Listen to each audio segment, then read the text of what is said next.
Dumela bakulu, the Nyame Tijan is here. I'm back kungemsana. Ndzoka zvekare nhasi kwamuri yeZimbabwe. Pane nyaya iri kupisa panapa iri kunzi Tagwire cashes in on Kovimba mining house. Now Mutapa investment. Kune nyaya ikoko iri kupisa muri yeZimbabwe.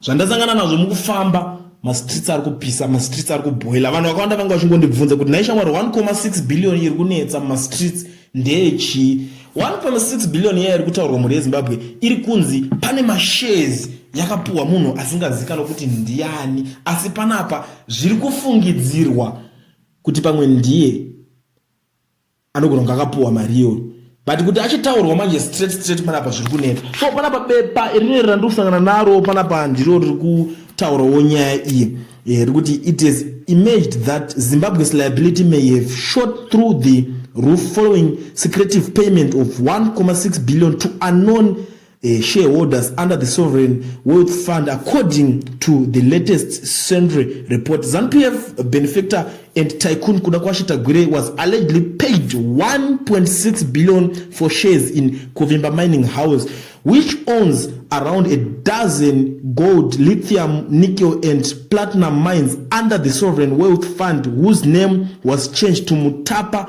Investment Fund. Tagwire is denied links to Kovimba, but previous reports have linked him to mining conglomerate.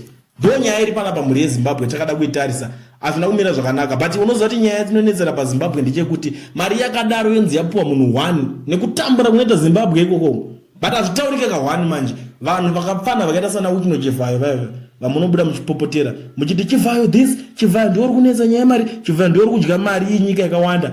Vanotoreva vana vadiki kana pakutaurwa nyaya, because pana pakutaurwa nyaya dzevanhu vakuru panapa. This guy uyu ari kutaurwa is one of advisors wemunhu anotungamirira nyika yeZimbabwe, kana wemunhu akagara muofisi imwe hombe yemuZimbabwe. Ndiye ari kunzi zvoni ari kunzi akalinga ari mumadhiri mamba ane mapercentage, a certain percentage yaakadya. Akomana Zimbabwe yacho yamunemirama michingochemera vamwe mazita abatwe uya umbofe makamuona kumaseuzi. Ameno ndo Zimbabwe yacho guys, ndo nyaya iri kunetsa panapa, nyaya iri kupisa. Ameno mimi munoona sei nyaya guys.